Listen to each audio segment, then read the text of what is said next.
I know, right? Welcome back, everyone. Maximum Effort. There's a new report that more of the original X-Men characters are coming back for Deadpool 3, and it lines up with the plot synopsis and how they're explaining the Deadpool kills the Marvel Universe of it all, with him messing up all the alternate timelines, alternate universes in the TVA, Mobius, the Loki characters coming after him.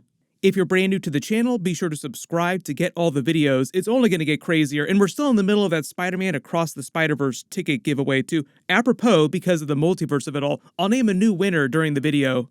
The big news is that a bunch of those original X-Men from those first couple of X-Men movies are coming back. We know who most of them are. There might be some more that they name along the way, but we already knew about a few a while back. The ones we just found out about are Famke Janssen's Jean Grey, she's also the Phoenix, obviously, Halle Berry's Storm, and James Marsden's Cyclops. And that's in addition to Patrick Stewart and Ian McKellen as versions of Professor X and Magneto. And because Hugh Jackman said that he'd be playing a variant of Wolverine during the movie, the same is probably true of all the other original X-Men characters. We might see some light references to the original X-Men movie's timeline. Deadpool made a bunch of jokes about that during the first movie. Let's go talk to the professor. McAvoy or Stewart? These timelines are so confusing. So let's stop wasting time. That joke is so much more timely now, a couple years later, to make another timeline reference because of all the Kang Dynasty, Avengers 5, Secret Wars of it all. And bringing those X-Men characters back supports a lot of the rumors about the House of M storyline that they're using for part of the movie, in addition to Deadpool kills the Marvel Universe.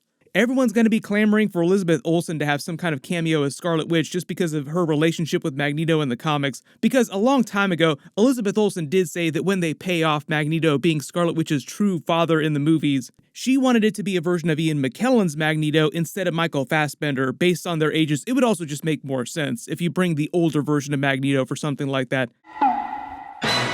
Oh, I'm gonna go with Sir Ian McKellen.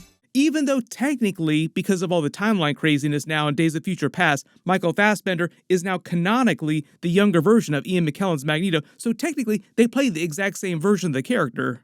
As far as I know, Elizabeth Olsen's Scarlet Witch isn't in the movie, and when I say House of M plot, supposedly the timeline Deadpool meets Wolverine is inspired by the events of House of M, so there might be some light references to Scarlet Witch, but I don't think she's in the movie. If you didn't read that comic book storyline, that's one of the most famous X-Men storylines, one of the most famous Scarlet Witch storylines, where Magneto and all mutants reign supreme over the world, Homo superior compared to Homo sapiens. Magneto basically takes over the entire planet in that storyline using Scarlet Witch's reality warping powers, like MCU Scarlet Witch creating a massive hex around the world. There were so many theories about this during WandaVision because it almost wound up happening, like the boundaries of the hex during the show kept expanding throughout the episodes. Eventually, it would have covered most of the planet, altering everyone inside who wasn't powerful enough to withstand her chaos magic. There are only a couple people in the Marvel Universe that are powerful enough to do that, like her chaos magic wouldn't work on the higher level cosmic entities or the Celestials. The Celestials were also immune to the effects of the snap. That's how powerful they're meant to be. But in Deadpool 3, the rumor is that in the alternate universe, Professor X and the X-Men originally wound up siding with Magneto in the Brotherhood of Mutants instead of fighting against them during the events of the first X-Men movie. Remember, during the events of that movie, Magneto was trying to forcibly mutate a giant portion of the world so that the majority of the population would be mutants and they would reign supreme over regular humans. During the movie, Deadpool supposedly winds up trying to win over that universe's version of Wolverine, played by Hugh Jackman, of course, and he'll have a version of the yellow costume from the comics. That also makes it sound like those other X-Men that are coming back will wear much more comic book accurate costumes like the ones from X-Men Apocalypse too. That would actually be pretty cool.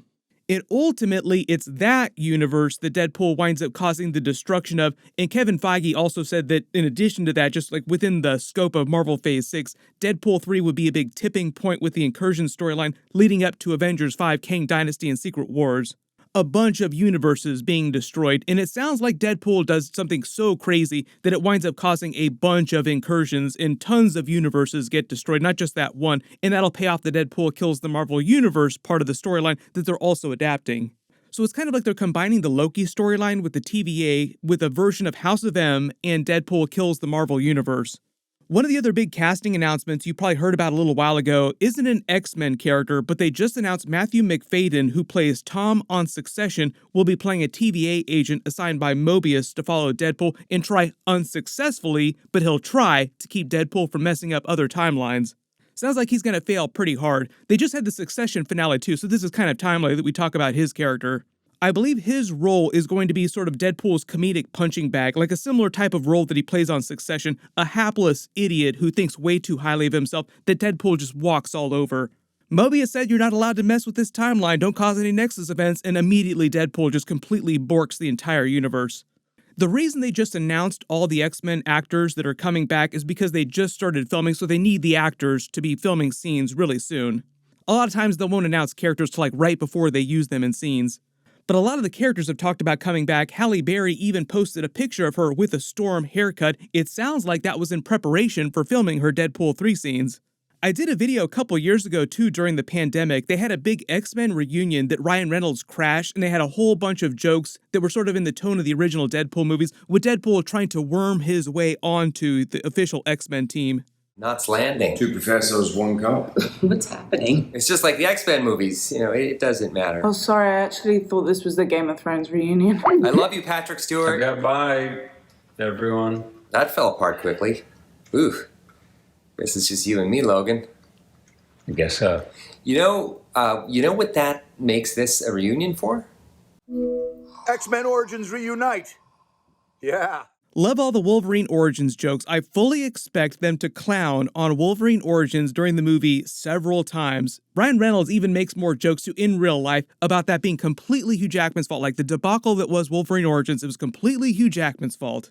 They clown on each other all the time like this in real life. They do it to help promote each other's movies.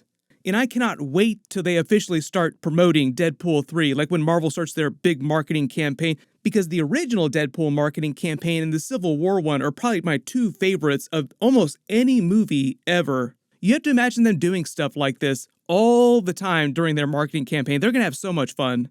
You don't even need to release a trailer for the movie. Just have them post funny clips like this clowning on each other. You're not on the team. I'm kidding, you're on the team. You're not on the team. Get back over there and sit down. You? Wolverine. I like it. You hit puberty early and hard. Weren't you Green Lantern? What does this suit look like to you, huh? It would. I mean, I have to spend a year with him shooting Wolverine and Deadpool, and trust me, it would be impossible. It'd be a problem. So, but just to recap, love Spirited, love Will, love Octavia, love the song Good Afternoon, love Benj and Justin, but please, from the bottom of my heart, do not validate Ryan Reynolds in this way. Please. Wolverine and Deadpool. Who's he kidding? Not in your life, chappie. Speaking of the Sabretooth joke they just made because of the Wolverine Origins, I don't know if there's going to be any kind of Sabretooth cameo during the movie. He was supposed to be in the Logan movie for a while. He wound up being a deleted scene, though, so Liev Schreiber said that he never actually wound up being in the movie, but that he would love to come back as the Sabretooth character. It sounds like they're using Deadpool 3 as a big swan song for the Fox Marvel movies, not just the original X-Men movies, but I think there's supposed to be some original Fantastic Four actor cameos too. I don't know if that means that Chris Evans is going to have a Human Torch cameo during the movie, but that would be really cool. He did have a cameo during Ryan Reynolds' last big movie, and the same director, Sean Levy, is also directing Deadpool 3.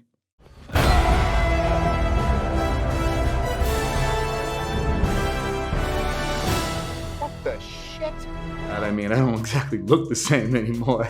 I was 15, almost 20 years ago. Oh my God, I'm old. But I really love that character. Yeah, look, I would love it. I would love it. That would actually be an easier sell to me than coming back as Cap. You know what I mean? Cap is so precious to me, and you know, I almost don't want to disrupt what a beautiful experience that was. But Johnny Storm, I feel like he didn't really get his day. That was before Marvel really found its footing. So, you know, I loved that role, and, you know, who knows?